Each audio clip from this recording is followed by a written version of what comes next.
The endorsement of the impeachment complaint filed by Lisa Maza, Teodoro Casino, Renato Reyes Jr., Attorney Nery Colmenares, and 32 other complainants. For this purpose, the Chair recognizes the Honorable Representative from ACT Teachers Party List, Representative Antonio L. Tino, and/or the Honorable Representative from Gabriela Women's Party List, Representative Sara I. Elago, and/or from Kabataan Party List, Honorable Representative Rene Luis M. Co. You are recognized. Maraming salamat, Madam Chair. Pagtataksil sa tiwalang ipinagkaloob ng mamamayan, betrayal of public trust, yan ang ginawa ni Pangulong Ferdinand Bongbong Marcos Jr. at ito ang dahilan kung bakit dapat siyang ma-impeach. Nakapaloob sa impeachment complaint na aming inendorso ang buong katotohanan na magtatahi at magbibigay linaw kung bakit sa ilalim ni Pangulong Ferdinand Bongbong Marcos Jr. nangyari ang pinakamalaganap, sistematiko at sentralisadong paglimas ng pondo sa kaban ng bayan sa kasaysayan ng Republika mula nang mapatalsik ang diktador na si Ferdinand Marcos Sr. noong 1986 na naitala sa Guinness Book of World Records dahil sa ill-gotten wealth, following in the footsteps, like father, like son. Sa unang 3 taon ng Administrasyong Marcos Jr., daan-daang bilyon ang pondong sangkot sa flood control corruption scandal.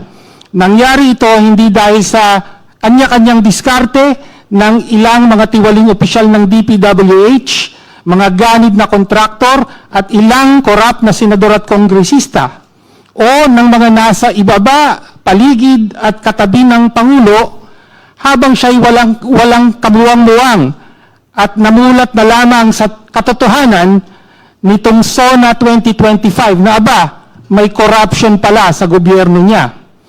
Nangyari ito dahil pinahintulutan ni Pangulong Marcos Jr. na maging opisyal na patakaran ang pagpaparte ng DPWH budget sa mga opisyal ng Malacanang, Senado at Kongreso, yung tinatawag na allocables at non-allocables, para pagkakitaan ng mga kickback na tinatawag na ngayong commitment o advance.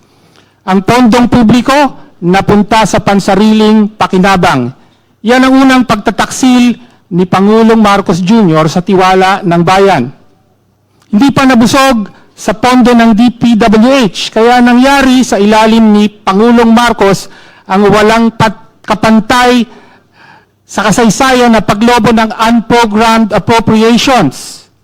Ayon sa batas, tanging ang Pangulo ang may kapangyarihang mag-approve sa paggamit at pag-release ng pondo mula sa unprogrammed appropriations. Ginamit niya ang kanyang discretion para aprubahan ang 213 billion na dagdag na proyekto ng DPWH kasama ang 111 billion para sa flood control na pawang napunta sa corruption.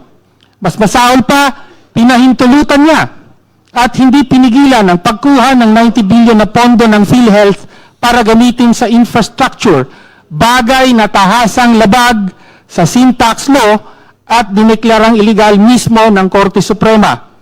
Pondo para sa kalusugan, dinala sa kurakot. Yan ang ikalawang pagtataksil ni Pangulong Marcos Jr. sa tiwala ng bayan. Ngunit, hindi lang command responsibility o sin of omission ang kasalanan ng Pangulo. Direktang nag-utos siya ng hindi bababa sa 100 billion na insertion sa 2025 budget at tumanggap ng hindi bababa sa 8 billion na kickback. Saan ginamit ang pera? May bahaging napunta sa personal, ngunit ang kalakhan ginamit para sa eleksyon. Ito ang sekreto sa likod ng pagbaha ng pera sa panahon ng eleksyon. Pera ng taong bayan, ginawang kickback mula sa kontraktor, pinambili ng boto para manalo at umulit ang siklo. Ganyan mismo ang ginawa ng Pangulo. Ito ang pinakadirekta at masahol na pagtataksil ni Pangulong Marcos Jr. sa tiwala ng bayan.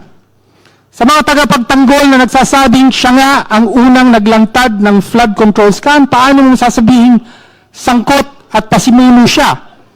Sabi ng mga nagrarally, Marcos, Duterte, walang pinag-iba. May batayan yan. Si Duterte may tokhang na kumiti sa libong buhay at may peking gera kontra droga na tumarget sa ilang drug lord. Yung pala, pangunahing protektor, si Duterte, ng sarili niyang mga drug lord, habang pumusturang numero 1 kalaban ng droga. Si Pangulong Marcos naman, tinukhang ang bilyones na pondo ng taong bayan at naglunsad ng peking gera kontra korupsyon, kung saan siya ang bida, habang dinidiinan ang ilang korap, ngunit pinoprotektahan ang sarili at ang pinakamalapit niyang mga nandambong.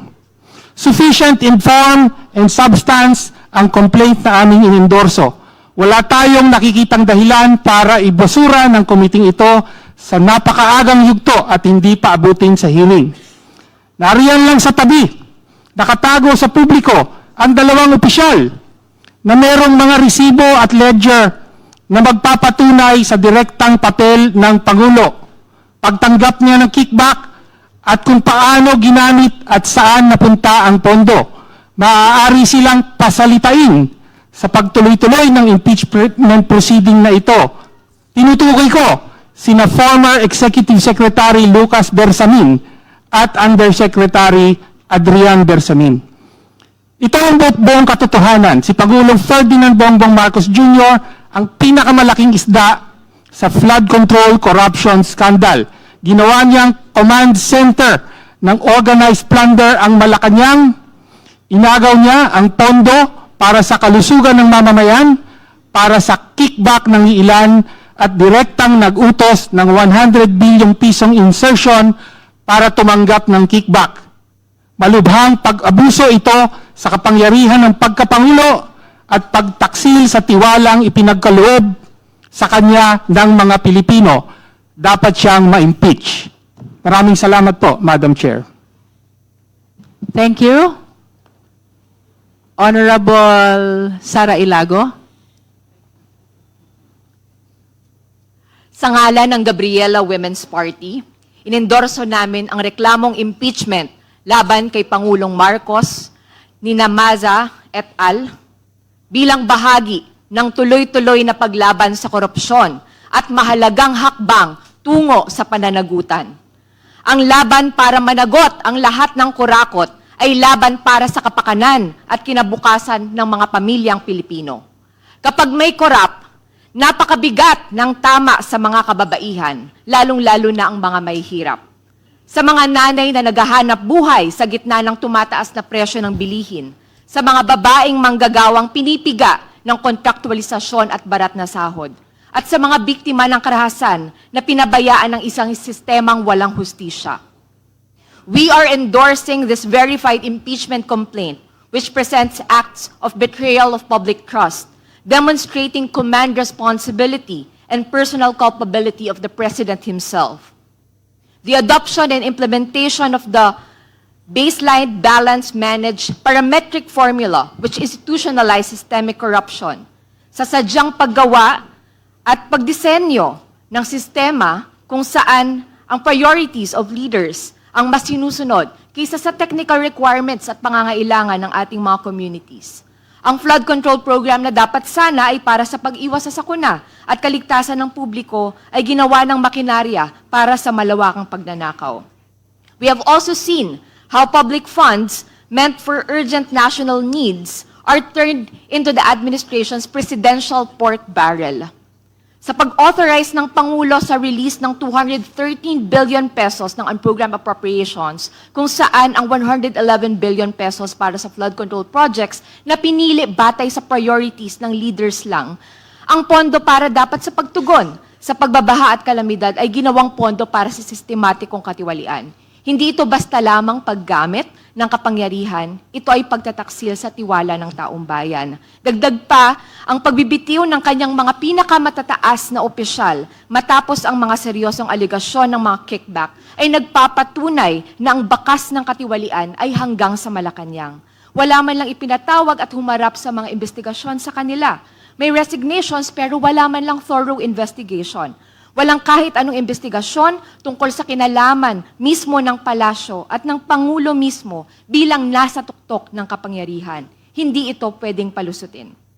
Para po sa akin, bilang isa sa mga endorsers, the most painful proof of this betrayal of public trust is felt not just in these documents of the verified impeachment complaint, but in the lives of our people. Habang bilyong-bilyong piso ang kinakamkam ng mga kurakot sa ilalim ng pamumuno ng Pangulo, pasan-pasan ng mga ordinaryong Pilipino ang matataas at mabibigat na buwis. Ang value-added tax o VAT sa pagkain at mga pangunahing bilihin, excise tax sa langis, ang patuloy na pagtaas ng mga bayarin sa kuryente at iba pang utilities, ang lahat ng ito ay pumapasok sa kaba ng bayan. Isang kaba na direktang ninanakaw sa pamamagitan ng mga mekanismo na kanyang ginamit at naipatupad. Ang perang pinagpawisan ng mga manggagawa, ng mga driver, ng mga magsasaka, ng ordinaryong mamamayan ay napupunta sa mga bulsa ng mga kurakot. Therefore, I urge every member of the House Committee on Justice and of the entire House of Representatives, the substance of this complaint is more than sufficient. Makatwiran at makatarungan ang impeachment complaint na ito. Huwag nating ipagkait sa taong bayan ang karapatan sa katotohanan. Huwag nating ipagkait sa taong bayan ang karapatan sa pananagutan. Maraming salamat. Before we proceed, may we acknowledge the presence of the Honorable Crispin Diego M. D. Remulla, Deputy Majority Leader, and the Honorable Bienvenido M. Abante from the 6th District of Manila. Thank you for coming. Now, Honorable Reneco. Madam Chair, mga kapwa ko mambabatas at sa mamamayang Pilipino. Nasa harap ninyo ako ngayon bilang kinatawan ng kabataan at isa sa 3 miyembro ng Kamara na nag-endorso ng verified complaint mula sa taong bayan, 36 na individual mula sa iba't ibang sektor para sa impeachment ni Pangulong Ferdinand Romualdez Marcos Jr. dahil sa kanyang pagtataksil sa tiwala ng publiko sa kanya o betrayal of public trust, na alinsunod sa konstitusyon ay isang marapat na batayan para matanggal siya sa kanyang pwesto.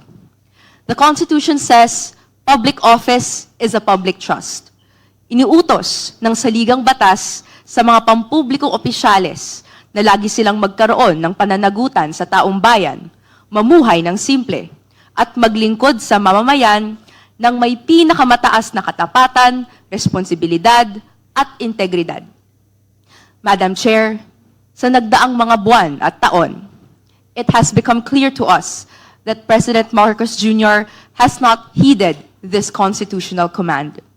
It is for this reason that the people are charging him with betrayal of public trust. Ayon sa Korte Suprema, sa Gonzales III versus Office of the President, ito ay maituturing na gross faithlessness against public trust, tyrannical abuse of power, inexcusable negligence of duty, favoritism, gross exercise of discretionary powers, at iba pa, na nakakayurak sa interes ng publiko at nakakasira sa reputasyon ng opisina. May nakikita tayong 3 kagagawan na pasok sa definisyong ito. Una, pinagtaksilan niya ang tiwala ng publiko sa pag-institutionalize ng isang sistematikong iskema ng korupsyon sa pamamagitan ng pagbuo at pagpapatupad ng pinangalangang BBM Parametric Formula bilang opisyal na mekanismo ng alokasyon ng pondo para sa flood control projects at iba pang infrastructure projects ayon sa dikta ng mga opisyal ng administrasyon at leadership of the legislature, thereby converting the national infrastructure budget into a centralized apparatus for plunder. Ikalawa, sa ilalim ng termino ni Pangulong Marcos Jr., pinalobo niya ang unprogrammed appropriations sa mga halagang hindi pa kailanman nakita ng kasaysayan natin. Sa ilalim nitong iskema ng budget na kailangan ng direct approval ng Pangulo, kumuha ang Malacanang ng pera galing sa PhilHealth, PDIC, upang pondohan ng flood control projects na napatunayan ng bukal ng pangungurakot. Nagpapakita ito ng gross exercise of discretionary powers for purposes contrary to the duties of the office. Sumumpa ang Pangulo na itaguyod ang konstitusyon, pero sa pag-abuso sa unprogrammed appropriations ay sangkot siya sa paglabag nito, sa paglusot sa konstitusyonal na kapangyarihan ng Kongreso na itakda ang pambansang budget. Ikatlo, may mga testimonya na personal at direktang iniutos ni Pangulong Marcos Jr. ang pagpasok ng hindi bababa sa 100 bilyong pisong halaga ng mga maanumalyang flood control projects at iba pang proyekto ng infrastruktura sa 2025 General Appropriations Act. Si Yusek Bernardo mismo ang ginawang state witness ngayon sa mga kaso kontra korupsyon ang nagkumpirma na may nakuha nga ang Malacanang, bagay na kinikilala sa Senate Blue Ribbon Committee hearings. Marami ang nanalig sa mga ulat at pangako sa SONA pa lamang ng Pangulo. Noong SONA 2024, may pinagmalaki na may natalang 5,500 na natayong flood control projects. Pero sa sunod na taon, lalabas na sa buong panahon pala ay wala raw kaalam-alam ang Pangulo sa pangungurakot dito. Kundi man ito pagpapanggap at panloloko sa publiko dahil sangkot siya, lantaran naman itong kapabayaan. Sumumpa ang Pangulo to, quote, do justice to every man, to consecrate himself to the service of the nation. At sa dulo, hindi naman po ito nakita. In the past year, we, the youth, heard time and time again of the expectation from us to take charge of our future. Para tuparin ang aming papel bilang pag-asa ng bayan, ito ang ginagawa namin ngayon. We will hold public officials to account for their misspending, for the pesos that should have went to public and social services but went to personal interest. Wala na dapat makalusot. Ito ang panahon ng pananagutan. Sa inendorso naming verified impeachment complaint laban kay Pangulong Marcos Jr., sinasaad natin ang facts constituting betrayal of public trust. Wala pong rason kung bakit hindi dapat ito tumuloy-tuloy sa hearing proper. Bilang mga mambabatas, Madam Chair, hindi dapat tayo matakot na ungkatin ang katotohanan.